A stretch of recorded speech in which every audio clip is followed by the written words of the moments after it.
Olá, estamos iniciando mais uma edição do TV Brasilagro, programa produzido nos estúdios da STZ TV UHF, canal 59, Sertãozinho, estado de São Paulo. Você pode assistir a íntegra de todos os nossos programas visitando o nosso site brasilagro.com.br. No mesmo site você se inscreve para receber todos os dias e gratuitamente ao Clipe em Brasilagro, com as notícias nacionais e internacionais das cadeias produtivas do agronegócio. Se você tiver alguma sugestão, converse conosco através do e-mail tv@brasilagro.com.br. O programa de hoje, que é o quinto da série especial 2017-2018, nós temos a satisfação e alegria, eu diria até, de termos aqui nos nossos estúdios em Sertãozinho, interior do estado de São Paulo, o sindicalista Antônio Vitor, ele que preside a Federação dos Trabalhadores da Indústria da Alimentação do Estado de São Paulo, que é vice-presidente da Força Sindical do Estado de São Paulo e diretor de assuntos internacionais da Força Sindical Nacional. Vitor, prazer muito grande tê-lo aqui conosco. Sempre é uma alegria tê-lo aqui, porque você tem muitos casos aí para contar, não é? Em cima dessa sua bem sucedida trajetória política sindicalista. Obrigado, Ronaldo. Para mim é um prazer. Sempre que eu venho aqui, eu falo que eu estou revendo um amigo e revendo um irmão.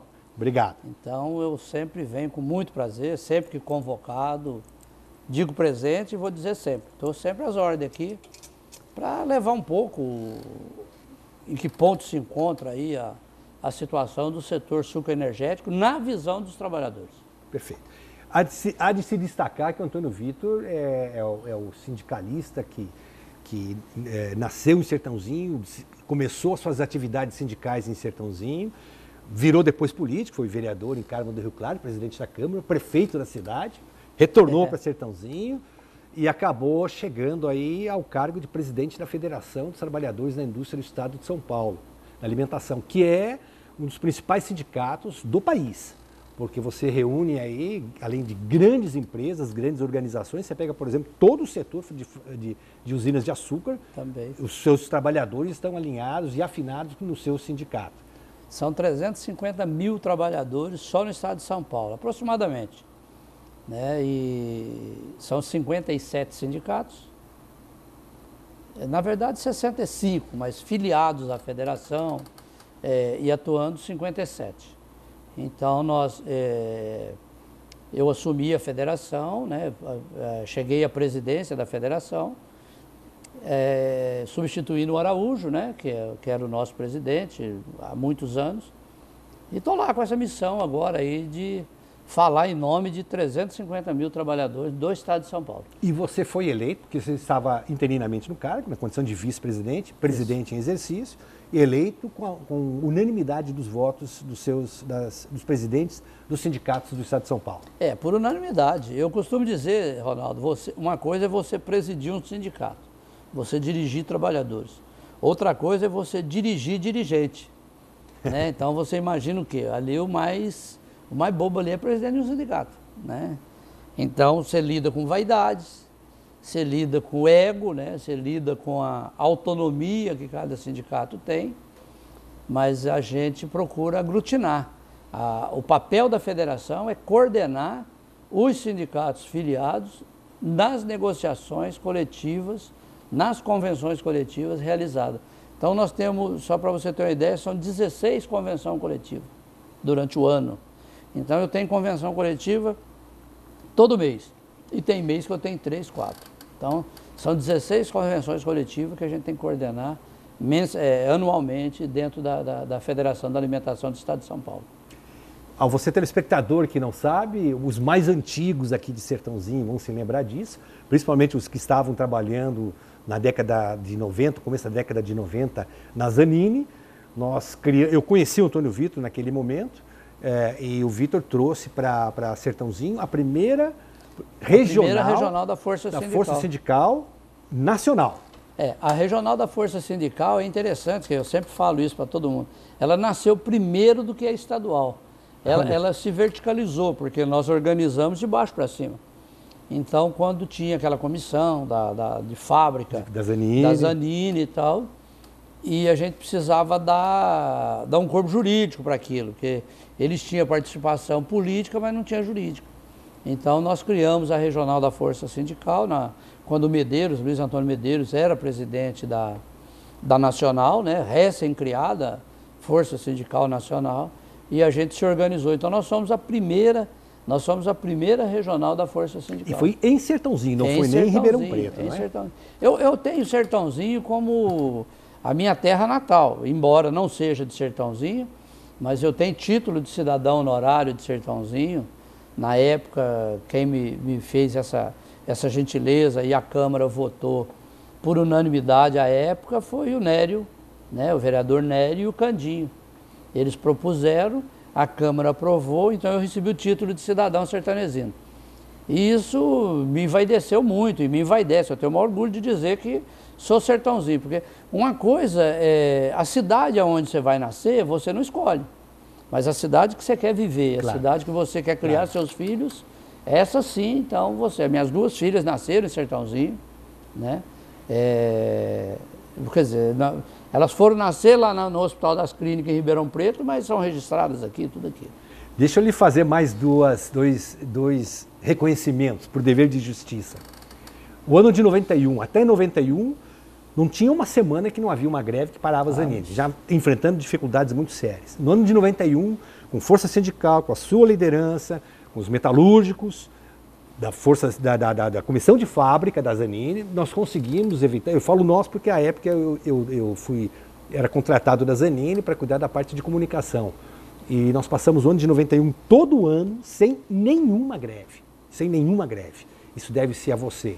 Quer dizer, nós conseguimos ampliar um pouquinho o espaço. O diálogo. Exatamente. Eu acho que o diálogo é super importante. E você não era metalúrgico, né? Não. Você já era da Federação da Alimentação, mas a força sindical, criada regional que você assumiu a presidência, permitia você falar em nome dessa central e ter um diálogo com os trabalhadores da empresa.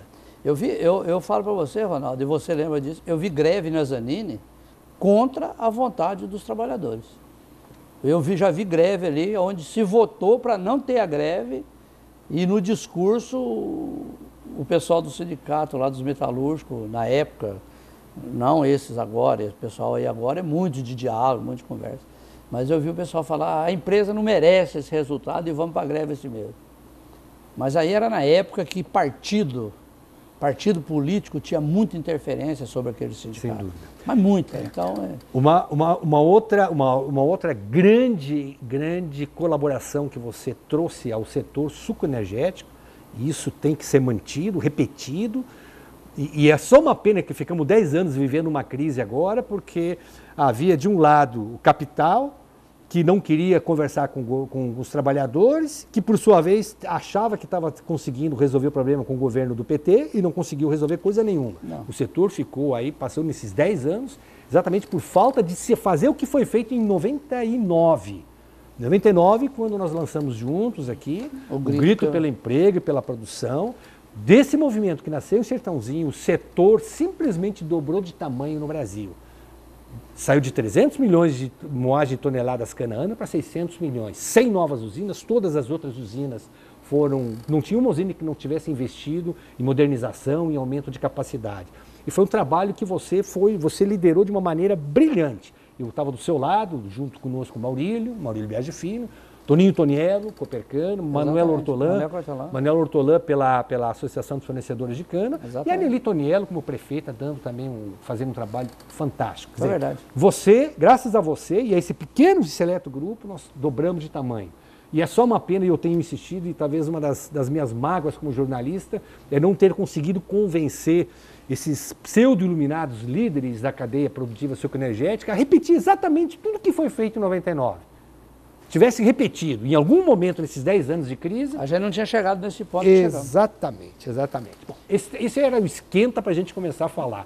2017, Antônio Vitor, o que você registra de importante que nós tenhamos passado aí, não apenas no setor sucroenergético, mas também no setor da alimentação, até porque nós, como Brasilago, nós deixamos de ser só cana, entramos também em grãos, entramos também em carnes, né? Nós estamos aí já diversificando como agronegócio. Então, o que você destaca em 2017? Eu tenho dois destaques aí, que a grande bomba que os trabalhadores enfrentou, e nós enfrentamos de peito aberto, foi a questão JBS, né, a prisão dos irmãos Batista, que isso nós tivemos que fazer um trabalho muito grande, intenso, para que isso não refletisse no CNPJ. O que a gente brigou muito era para que se fosse para prejudicar, que prejudicasse o CPF e não o CNPJ. Por quê? Mas a gente via... Explicando para o telespectador desavisado, CNPJ é uma empresa, CPF isso. É o diretor da empresa, o sócio, pessoa física, perfeito. Então, tanto perfeito. É que você vê que os irmãos Batista, eles, pessoa física, estão presos, isso. Respondendo por tudo que fizeram. Não sou eu aqui que vou julgar se fizeram ou não fizeram, se corromperam ou se foram extorquidos. Não é esse o meu papel, mas o meu papel era defender a empresa de portas abertas, porque a empresa tem 200 mil trabalhadores diretos. Então a JBS tem 200 mil trabalhadores. E nós não podíamos jogar isso na lata de lixo. O que aconteceu? Mas aí a gente já tinha um exemplo antes do que aconteceu com as construtoras, com as empreiteiras de construção civil, que quando houve o problema da Petrobras, com a Petrobras, de corrupção, aquela coisa errada toda, o prejudicado foi a empresa, o CNPJ. E aí isso causou um desemprego danado. Se você for hoje no Rio de Janeiro, em várias cidades, são cidades fantasmas, porque houve o desaquecimento e prejudicou o CNPJ, prejudicou a empresa, prejudicou o emprego. Então, baseado no que a gente já tinha vivenciado, nós fomos para um acordo de leniência com o Ministério Público, com a gente, nós trabalhadores, representantes, defendendo o acordo de leniência. E o acordo de leniência, o que era? Olha, pega os donos, prendam, arrebentam, façam o que vocês quiserem, mas vamos preservar a empresa. E foi o que aconteceu. Passamos primeiro por aquela fase de que teria que arrebentar a empresa, porque dizia que ela fazia carne de papelão, o que era uma mentira, um absurdo, e a gente conseguiu e manteve. Aí já é a Operação Carne Fraca. A tal Operação Carne Fraca, que o JBS precisou sobreviver a ela primeiro. Claro, é verdade. Então aí, quer dizer, veio dizendo que o JBS, que o Friboi não era o Friboi, que botava papelão na carne, verdade. E nós, como operários, os empregados, a gente chamava os empregados e falava, não existe isso lá, eu trabalho lá, é eu que embalo, é eu que faço, nós fazemos. Eles estão botando a gente numa vala comum, não tem isso. Isso foi um erro da Polícia Federal ou foi alguma armação? Foi um erro de um delegado lá. Um delegado que, por não sei que situação que é, ele e um fiscal do CIF soltaram esse troço aí, pegaram uma conversa de telefone, que a carne era embalada numa embalagem de isopor e que não tinha o isopor, mandaram pôr na embalagem de papelão, põe no papelão mesmo. Eu pôr no papelão mesmo, ficou a impressão que eles punham papelão na carne. E não era isso, era a embalagem ia sair do polipropileno lá para passar para papelão. E os empregados vieram em defesa de que isso não acontecia. E outra, aquela carne que eles falavam que era de papelão, que não sei o quê, era uma carne que era fornecida para merenda escolar. E que o JBS, o Friboi, nunca forneceu para merenda escolar. Eles nunca foram. Você vivenciou muito de perto aqui o caso do Adriano Coselli. Verdade. Nós estivemos lá, trouxemos o presidente da estadual, fizemos... Erro também do Ministério Público. A questão do bacalhau, aquela coisa errada toda, que até hoje, ou seja, simplesmente só quebrou o Adriano Coselli. Fechou a empresa. Fechou a empresa, acabou lá, mais de 2.000 empregos. 2.500 trabalhadores. Foram mandados embora. Uma frota de 500 caminhões. Se acabou. Aí nós, eu me lembrei muito, Ronaldo, em Adriano Coselli, me baseei nas empreiteiras da construção civil e falou, nós não podemos deixar acontecer isso com o JBS agora, nesse momento. Porque, você imagina, 200 mil trabalhadores na rua, desempregados e marginalizados, que iam sair como... Aí a gente conseguiu, então, Ronaldo, no segmento boi, segmento frango, segmento peru e segmento suínos. Conseguimos manter, num acordo de leniência, a empresa conseguiu, o dono, o seu Zé Batista, né? O açougueiro? O açougueiro, o patriarca. E você sabe que ele é de Carmo do Rio Claro, não? Não sabia. Ele é de Carmo do Rio Claro. Ele foi embora de Carmo do Rio Claro aos 14. Ele foi embora de Carmo do Rio Claro, foi para Alfenas. De Alfenas ele foi para Goiás, quando começou a construção de Brasília. Mas ele já tinha açougue em Alfenas. Mas ele é nascido em Carmo do Rio Claro. Oh, beleza. É nosso conterrâneo. Então, aí ele, baseado nisso tudo, ele, aos 80 e poucos anos, reassumiu a presidência da empresa. E aí, o que ele fez? Agora está o neto, né? Ele botou o neto dele, o filho de um dos que está preso. Eu não sei agora se ele é filho. Do Joesley eu sei que não é do Wesley. Do Wesley, é filho do Wesley. É filho do Wesley. Então, quer dizer, eles que ficam presos lá e que respondam pelos crimes que cometeram, mas enquanto isso a empresa aqui está na mão de executivos e funcionando muito bem. E nos últimos dias saiu uma notícia na grande imprensa nacional falando que os trabalhadores conseguiram destravar um processo lá no Mato Grosso que envolvia a JBS e que foi obrigada a depositar na conta dos trabalhadores 600 e poucos milhões de reais, né?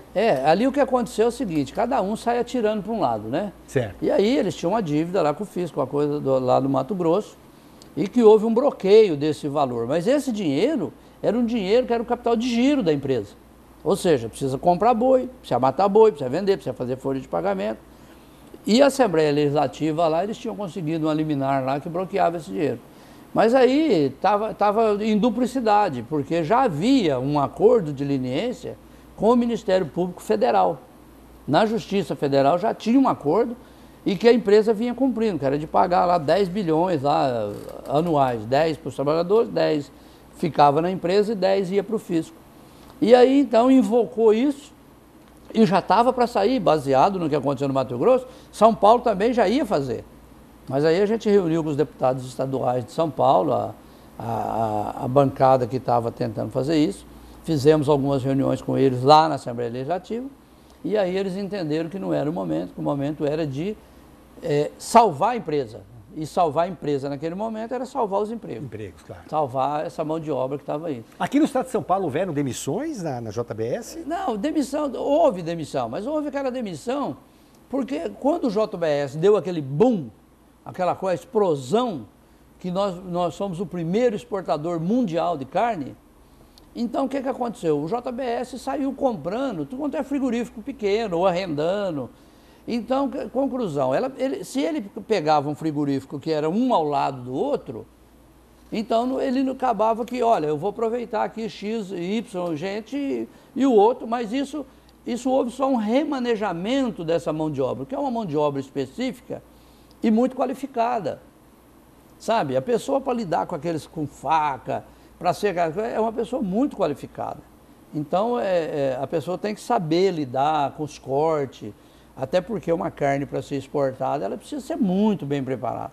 Essa carne, ela lá desde o campo até chegar no abate, então ela é um negócio que você não tem, às vezes assim você não consegue mensurar o processo que é para embalar essa carne e você levar ela como sendo a melhor carne do mundo, para depois vir aí um cidadão qualquer dizer, a nossa carne é fraca, a nossa carne... Não tem nada disso, cara. A nossa carne é a melhor carne do mundo.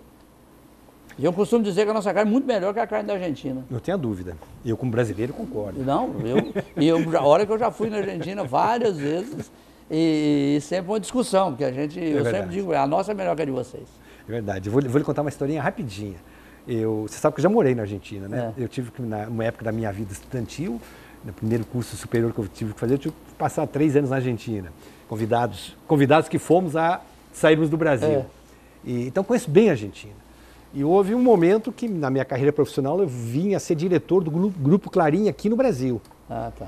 E até uma vida maluca. Todas as segundas-feiras eu pegava um avião da Varig, que saía às 9 horas de Guarulhos e chegava meio-dia em Buenos Aires, um carro me esperando, eu ia para uma reunião, um almoço, uma reunião com o board do Grupo Clarim, 3 horas da tarde, 4 horas da tarde, o motorista me levava de volta para o aeroporto, vinha embora voltava para São Paulo.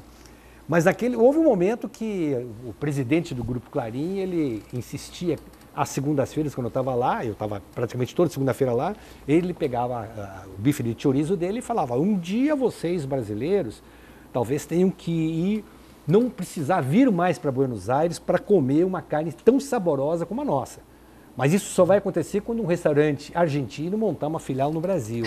Digo, tá bom, tá bom. Eu era amigo do Marcos Bassi, 13 de maio, lá no Bexiga. E um dia eu falei, Marcos, nós precisamos, tem um cara, um xarope lá, que é meu presidente no Clarim, eu preciso mostrar para esse cara que a gente tem carne tão boa quanto a dele, se não melhor. Ele falou, é só marcar, vê um dia, traz ele para cá que eu vou preparar uma carne para ele. Aí coincidiu, umas semanas depois marcamos, ele vinha para o Brasil, eu falei, ó, você tira um dia que eu quero te levar para você comer carne. E se a carne não, se você for honesto e reconhecer que a carne é igual à da Argentina, eu já vou ficar feliz da vida. Ele falou, não, isso não existe, mas eu vou. Fomos. Ele comeu a carne, terminou, limpou boca, dedos com guardanapo, chamou o Marcos Bassi e falou assim, eu posso mandar trazer uma equipe de televisão e uma outra equipe da nossa revista de culinária para vir aqui, para ver como se faz carne boa no Brasil, que não deve nada à nossa da Argentina. Aliás, o que eu comi hoje é melhor do que eu como na Argentina. Aí eu fiquei absolutamente feliz da vida.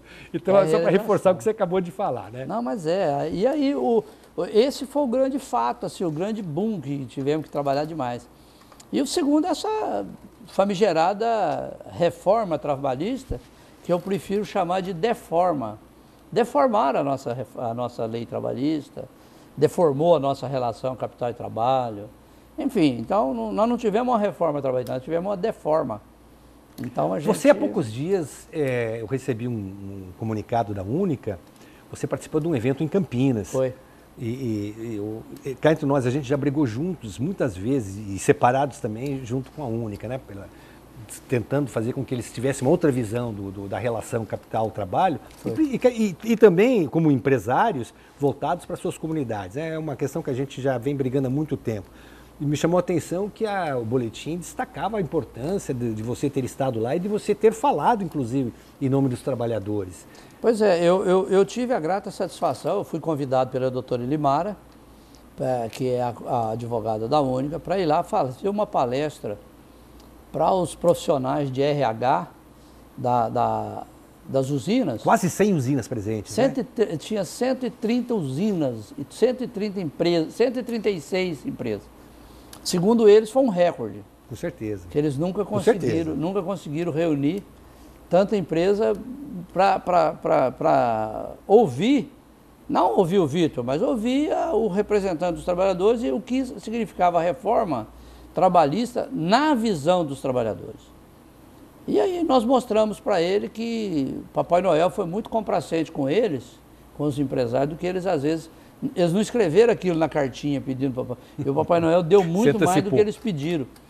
Mas a reforma trabalhista, a grande diferença dela é o seguinte, ela tem 110 itens que foram modificados ou reformados. Mas a grande mídia, ela só destacou a questão do imposto sindical, que o empregado não é mais obrigado a pagar o imposto sindical. O que não é, na prática, não é isso. Né? Ele não é que ele não precisa, ele passou a ser facultativo. Né? Como o fundo de garantia também é facultativo. Né?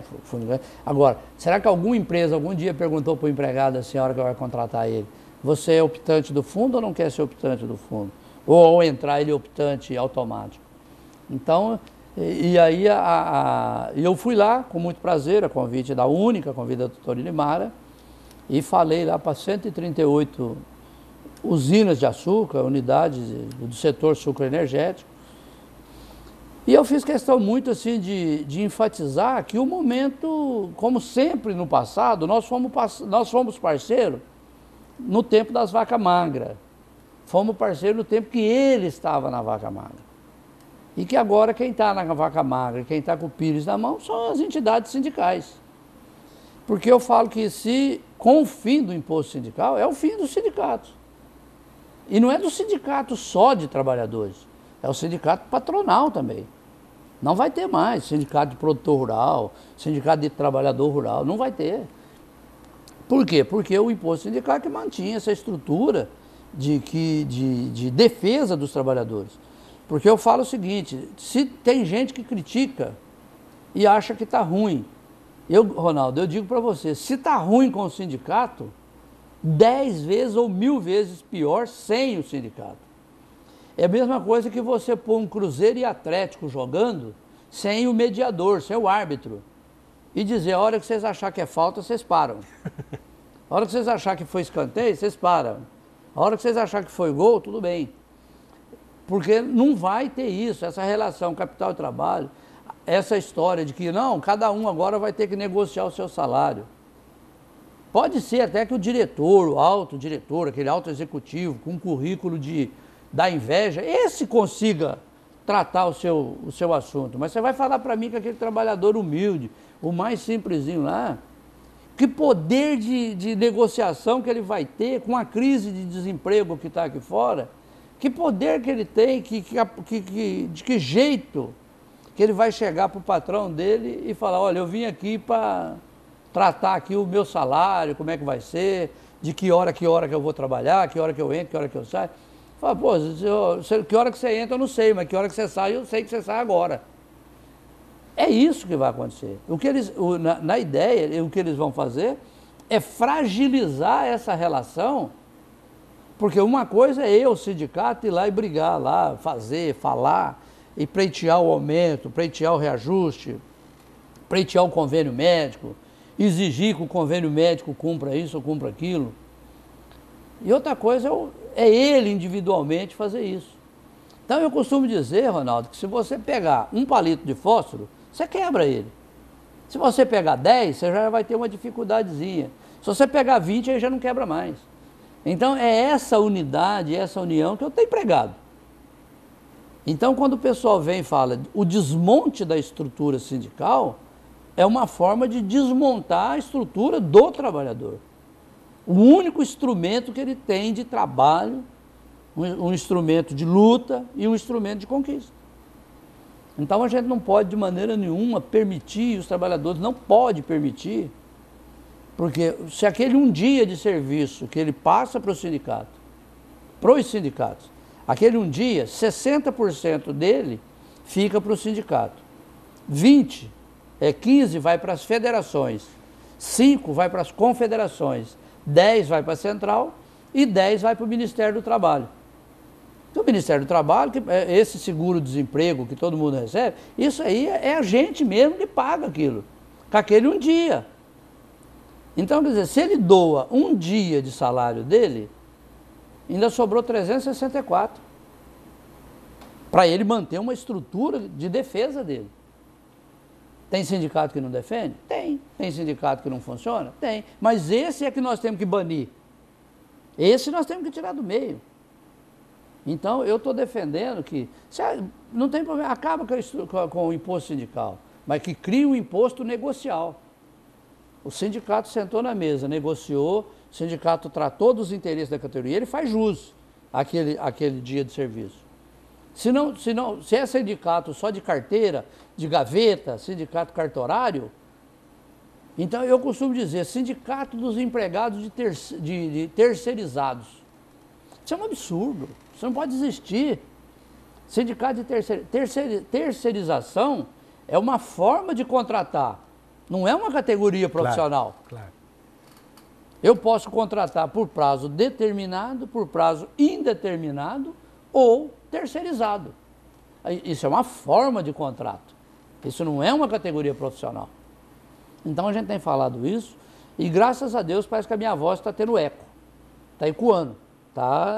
Então você vê, numa reunião em Campinas, lá num centro de eventos, se reuniu 138 empresas do setor cívico-energético que foram lá nos ouvir e que eu tenho certeza que grande parte saiu convencidos da importância dos trabalhadores, da representação dos trabalhadores nesse elo da cadeia produtiva. Deixa eu lhe fazer um registro.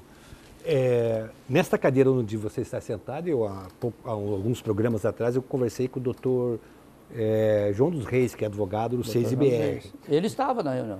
Do Centro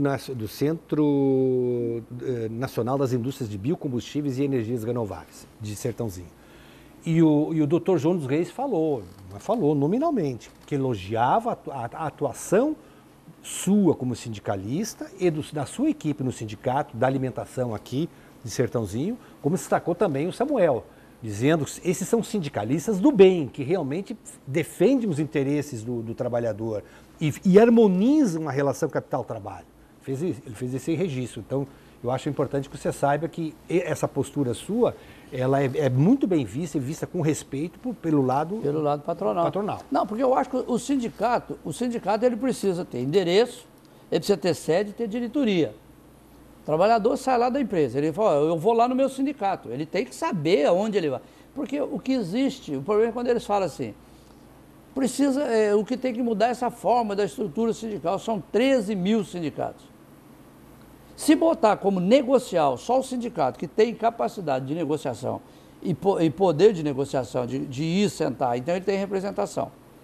Ele tendo um reconhecimento de lá, não, esse realmente representa, porque ele vem, senta, a gente faz uma convenção ou fazemos um acordo coletivo. Não sentou, é porque não é categoria profissional. Claro. Só para você ter uma ideia, Ronaldo, às vezes as pessoas confundem um pouco, mas dentro de uma usina de açúcar hoje, eu pedi, o ano passado, para que todas as vezes que eles recebessem lá uma guia de imposto sindical, eles me mandassem uma cópia. 16 sindicatos tem dentro da usina. 16 sindicatos mandou guia de contribuição de recolhimento. Agora, desses 16 sindicatos, são só 3 que atuam diretamente, que é os rurais, que é os motoristas e que somos nós. Os outros são só cartorários, é só para recolher. Esses têm que ser banidos, esses têm que ser extintos. Sou defensor disso, ajudo inclusive. E não vai pensar que é porque eu falo, não, tira ele e manda a contribuição do cara para... Não. Deixa sem ninguém. Não tem. É melhor você ficar sem ninguém do que ter um fantasma. Deixa eu avançar um pouquinho na nossa pauta do programa de hoje. 2018, nós temos já dia 24 de janeiro, o julgamento do ex-presidente Lula, no Tribunal Regional Federal de Porto Alegre, que é o que vai balizar a eleição. E temos a eleição. O que você vê para 2018, na sua ótica? Então, o sindicato de trabalhadores, a gente sempre procurou ficar meio que, lógico, interagíamos e tínhamos a responsabilidade de discutir a política partidária, mas muito timidamente. Mas depois, com esses eventos, do que vem acontecendo, então nós agora definimos que temos a responsabilidade de começar a indicar nomes. Muito bom. Eu tenho que indicar nome hoje para a nossa categoria, porque eu estou vendo aí agora na reforma trabalhista, que quando a gente ia para o Congresso Nacional e precisávamos de um apoio lá dentro, só 25 deputados de 513, só 25 representam os interesses da classe trabalhadora lá dentro. E nós somos a maioria nesse país. Claro. Então, por que os empresários têm muito mais representantes lá dentro? Por que os médicos têm muito mais representantes? Os pastores evangélicos têm muito mais representantes que nós que somos a maioria. Então, nós vamos tomar a liberdade, nessa eleição de 2018, de indicar nomes. Eu acho que o Tribunal Regional lá de Porto Alegre, ele vai ter um papel fundamental agora. Está na mão de 3 pessoas. O futuro do Brasil. O futuro do Brasil. Verdade. Está na mão de 3 ministros, lá de 3 desembargadores. O que acontecer? Lógico, se eles condenar, o Lula está fora da disputa. Se eles absorver, o Lula está na disputa. Se eles condenar, além do Lula estar fora da disputa, o Lula tem que ir preso. Claro. Né? Tem que ser preso. E aí? A pergunta é, qual é o posicionamento do judiciário? O judiciário vai julgar de acordo com o momento político ou de acordo com a lei? Eu defendo que tem que julgar de acordo com a lei. Sabe, eu acho que não tem que amaciar porque é o A ou se é o B. Eu acho que tinha que condenar todo mundo, condena-se Aécio, condena Lula, condena governador, enfim, quem for, a lei ela não pode diferenciar, né? Então a lei, o pessoal questiona a velocidade que o processo caminhou, mas eu acho que a velocidade que o processo caminha é a velocidade que se precisa dar em função de que nós temos um processo eleitoral para frente. Você acredita então que esse posicionamento dos trabalhadores dá para já enxergar também, em função de tudo isso que está acontecendo, essa corrupção desenfreada aí, que a gente vai ter uma renovação grande na Câmara Federal, assembleias, governos de Estado, Estou torcendo Senado. muito, estou torcendo muito para isso, estou trabalhando muito para isso. Vamos indicar nomes para compor a nossa Câmara dos Deputados, nosso Congresso Nacional. Nós vamos para a porta das empresas, vamos para a porta da fábrica, vamos fazer material dizendo, esse nos representa. Sabe, esse nós vamos dizer... Dos que estão aí, alguém representa os trabalhadores? Hoje não.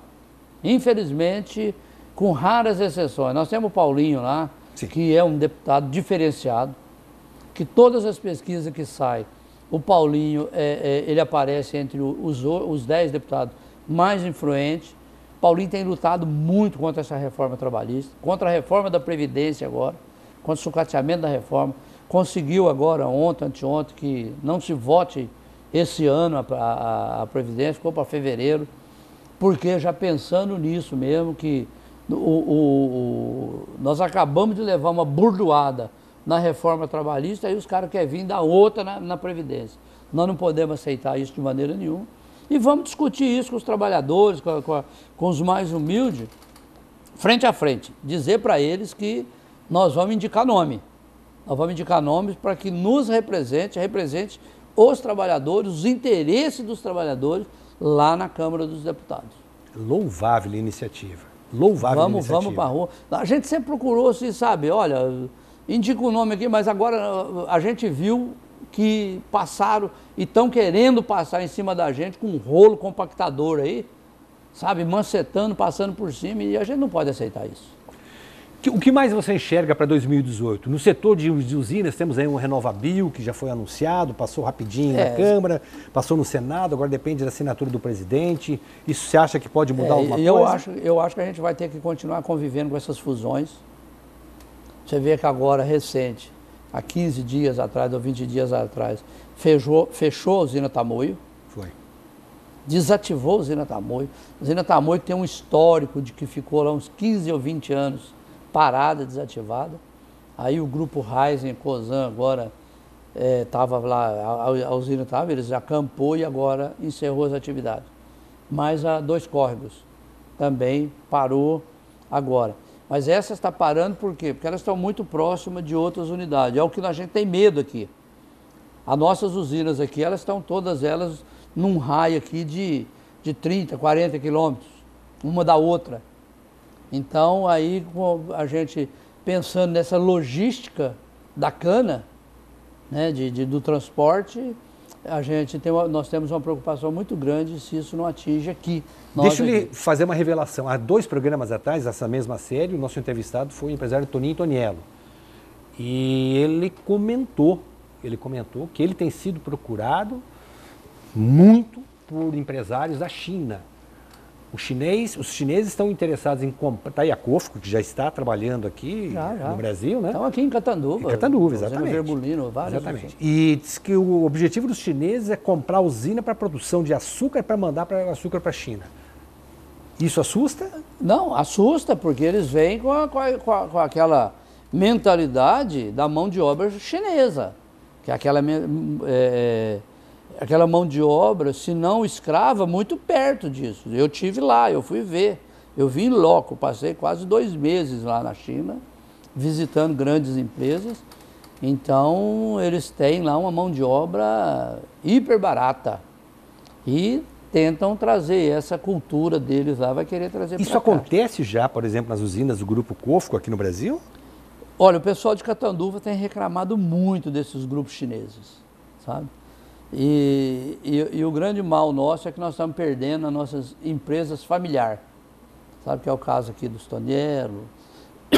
Da mesma forma, deve assediar a Balbo, como assediar os Biagi, como assediou os Martins, vai assediar a Bazan, o Simeone. Então você lembra que era muito comum, e falei isso lá outro dia. É muito comum, por exemplo, um empregado da Tonielo, por exemplo, ir lá no departamento pessoal pedir um vale. E às vezes o departamento pessoal profissionalmente fala, ó, não pode, não é possível. Ele sai dali, encontra com o dono no corredor, fala, ô, seu Toninho, estou precisando de um dinheirinho, tô. Na empresa familiar tem isso. Né? Você encontra aqui no Balbo, você encontra com os diretores, você encontra com o dono da usina toda hora, dentro do refeitório, dentro da coisa. Você já falou aqui como era fácil negociar, né? Na época Muito que era mais fácil, que o seu Menezes. seu Menezes direto fazia, ele ajudava toda a categoria profissional do Estado de São Paulo, porque ele dava um aumento que todos os outros tinham que seguir. Tinha que cumprir, o Menezes eu brinco sempre. Outro dia eu falei para o Cresce, uma vez nós exigimos lá que quem negociava com a gente era o Márcio Maturana e a doutora Maria Amélia, muito competentes os dois, defendia lá o lado deles com muita competência. E a gente cá, mas aí o pessoal da liderança falou, olha, nós queremos falar com os donos da usina, não queremos falar mais com o empregado de usina não queremos falar com o dono. Não adianta vir aqui o advogado falar isso, não, queremos o dono. E aí montaram lá uma reunião da diretoria do sindicato do açúcar. E o presidente era o senhor Menezes, o vice era o Verte Anichini, diretor não sei o que, era o Pilon, enfim, tudo que eles tinham as empresas familiares. E me lembro que o senhor Menezes, para brincar com a gente, e tal, ele chegou na reunião com um bote da CUT no paletó dele. Então no paletó dele, ele chegou assim, e ele pensando que eu não tinha visto, foi a primeira coisa que eu vi. E ele pegava e passava perto de mim assim, passava o paletó na minha cara. Assim. Ele voltava para trás e passava o paletó na minha cara. Nós somos da CUT. Lógico, era uma brincadeira dele. O senhor Menezes, aquela cara de bravo, como o senhor Menezes era uma pessoa incrível. Menezes... Ele, cada vez que encontrava comigo, ele falava assim, o Kunaca, você é o único comunista que eu suporto. Não tolero muito, mas é o único que eu suporto. Eu de comunista não tinha nada, graças a Deus nunca. Fantástico ele. Eu falo muito isso, que eu tive o prazer de conviver com o senhor Menezes, de poder tratar com ele. E aí veio os filhos. Eu ia falar isso, que boa cepa ele deixou. Pois é, veio os filhos, né? O Jairo, o Crésio, e eu falo sempre isso. A boa árvore dá bons frutos. Com certeza. Então isso é... Vitor, infelizmente estou sendo acenado já lá pelo Júlio Bobato, nosso diretor, aí dizendo, ó, acabou, o tempo acabou. Uma pena. Vai ficar faltando muita história para a gente contar, relembrar na próxima entrevista sua, que eu espero que seja breve. Toda vez que você me chamar, eu venho aqui com o maior prazer. Eu queria só que você finalizasse desejando aí as suas boas festas aí aos trabalhadores, aos munícipes, né, de toda a região que produz alimentos nesse Brasil. Pois é, eu queria então aproveitar aqui e agradecer, Ronaldo, mais essa vez a oportunidade que você me dá de participar aqui. Toda vez que eu participo aqui, a repercussão é muito boa, eu recebo muito e-mail e tal. Então eu queria só dizer, assim, aproveitar a oportunidade para desejar um grande Natal, um feliz Ano Novo e dizer que 2018 vem aí e é para ser enfrentado. E nós vamos enfrentar junto. E sempre lembrando, na eleição de 2018, nós vamos indicar nomes para que os trabalhadores vá lá e vote em realmente quem os representa, quem vai nos representar e vai nos defender. Chega de votar em quem só defende o interesse próprio. Isso está muito claro. Então, nós vamos votar agora em gente que realmente nos representa. Mas um bom Natal a todos, um feliz Ano Novo para você, Ronaldo, para sua família, para a netaiada lá, que está só aumentando os netos. Então, tudo de bom para vocês e espero poder estar aqui gozando de saúde, vida, em 2018. A você também, Vitor, muito obrigado. A sua família, um grande abraço. Fraternidade junto sempre. Sempre. Obrigado. A você, telespectador amigo, nós agradecemos a sua atenção. Voltamos na próxima semana com novos entrevistados. Até lá, muito obrigado.